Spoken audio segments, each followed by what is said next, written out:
कांच का सपना। गांव के एक शांत कोने में, जहां सपने देखने की हिम्मत कम और दिन गुजारने की चिंता ज्यादा थी, वहां एक लड़का रहता था जिसका नाम देव था। देव बाकी बच्चों से अलग था। जबकि उसके दोस्त दिन भर खेल कूद और मस्ती में समय बिताते, देव अक्सर चुपचाप बैठकर आकाश को निहारता, जैसे किसी गहरे ख्याल में डूबा हो। उसके मन में एक सपना था, कांच से बने घर बनाने का। यह सपना उसे तब आया था जब उसने पहली बार अपने चाचा के साथ शहर की यात्रा की थी।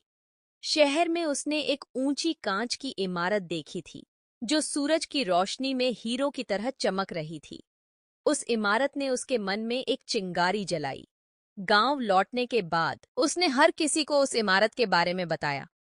मैं भी ऐसा ही घर बनाऊंगा, लेकिन मेरे घर में कांच का हर हिस्सा मजबूत होगा, जो तूफानों और बारिश को भी झेल सकेगा, देव ने उत्साह में कहा। गांव के लोग उसकी बात सुनकर हंसने लगे। अरे, कांच का घर? हवा चलेगी तो सब बिखर जाएगा। देव, तू बेवकूफी भरी बातें करता है, लोगों ने कहा। उसके पिता, जो एक साधारण किसान थे, ने भी उसे डांटा। देव, ये फालतू की बातें छोड़ और खेतों में हाथ बंटाया कर। सपने देखना अच्छा है, लेकिन ऐसे सपने जो हमारी हकीकत से जुड़े हों। पर देव का सपना एक जुनून बन चुका था। उसने तय कर लिया था कि वह इस सपने को हर हाल में साकार करेगा। वह हर रात गांव के छोटे से पुस्तकालय में जाकर किताबें पढ़ता। किताबें कांच बनाने की प्रक्रिया, उसकी मजबूती और संरचनाओं की डिजाइन पर आधारित होती। धीरे धीरे उसने अपने ज्ञान का खजाना बढ़ाना शुरू किया। लेकिन सपनों को पूरा करने के लिए सिर्फ प्रेरणा काफी नहीं होती, मेहनत और संसाधन भी चाहिए। देव ने अपनी पढ़ाई के साथ साथ खेतों में काम करना शुरू किया। वह सुबह खेतों में अपने पिता की मदद करता, दोपहर में गांव के बच्चों को पढ़ाता और रात में अपने कांच के घर का डिजाइन बनाने में लग जाता। कुछ सालों की मेहनत के बाद उसने कुछ पैसे इकट्ठा किए। वह इन पैसों से शहर जाकर कांच बनाने की तकनीक सीखना चाहता था। उसकी माँ ने उसे अपने गहनों में से कुछ बेचकर भी मदद की। देव, अगर तुम्हारा सपना सच्चा है, तो तुम्हें इसे पूरा करना चाहिए। लोग चाहे कुछ भी कहें, तुम्हें रुकना नहीं चाहिए, उसकी माँ ने कहा। शहर में देव ने दिन रात कड़ी मेहनत की। उसने कांच को मजबूत बनाने की आधुनिक तकनीकों को सीखा। उसने जाना कि कांच केवल पारदर्शी ही नहीं, बल्कि सही तरीके से बनाया जाए तो बेहद मजबूत भी हो सकता है। उसकी कड़ी मेहनत ने उसे विशेषज्ञ बना दिया, लेकिन उसके दिल में हमेशा अपने गांव के लिए कुछ करने की चाह थी। कई सालों बाद देव अपने गांव लौटा।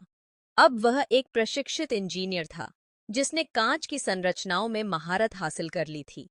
गांव लौटने पर उसने घोषणा की, मैं यहाँ पहला कांच का घर बनाऊंगा, जो न सिर्फ बारिश और तूफान को झेलेगा, बल्कि गांव की पहचान बनेगा। गांव वाले अब भी उसकी बातों पर विश्वास नहीं कर पा रहे थे। कांच का घर? यह शहरों में ठीक है, लेकिन यहाँ? ये बेकार की बात है। तू हमारा समय और संसाधन बर्बाद करेगा, उन्होंने कहा। लेकिन देव ने उनकी बातों पर ध्यान नहीं दिया। उसने अपने पैसे और कौशल का इस्तेमाल करके काम शुरू कर दिया। धीरे धीरे लोगों ने देखा कि कांच का घर आकार लेने लगा। घर की दीवारें पारदर्शी थीं, लेकिन उनमें एक अजीब सी चमक थी। बच्चों को यह घर किसी जादुई महल जैसा लग रहा था। महिलाएं सोच रही थीं कि यह घर तूफानों का सामना कैसे करेगा। जब पहली बारिश हुई, तो गांव के बाकी कच्चे घरों की दीवारें फिर से गीली हो गईं। लेकिन देव का कांच का घर अपनी जगह पर मजबूती से खड़ा रहा। लोग इसे देखकर हैरान रह गए। जो लोग कल तक देव का मजाक उड़ा रहे थे, वे अब उसकी तारीफ करने लगे। गांव में कांच का घर अब एक उदाहरण बन चुका था। धीरे धीरे देव ने गांव वालों को सिखाना शुरू किया कि कैसे कांच से मजबूत संरचनाएं बनाई जा सकती हैं। उसने गांव को एक नया रूप देने का बीड़ा उठाया।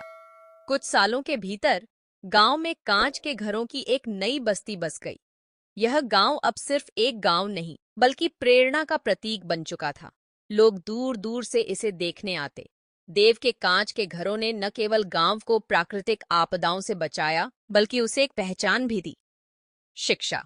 सपनों को सच करने में समय और मेहनत लगती है, लेकिन अगर आप अपने सपने को लेकर ईमानदार हैं, तो दुनिया की हर मुश्किल को पार कर सकते हैं। जहां लोग हंसते हैं, वहां आप अपने सपनों से उन्हें गलत साबित कर सकते हैं। अपने सपनों को साकार करने का जुनून ही असली सफलता की कुंजी है। धन्यवाद।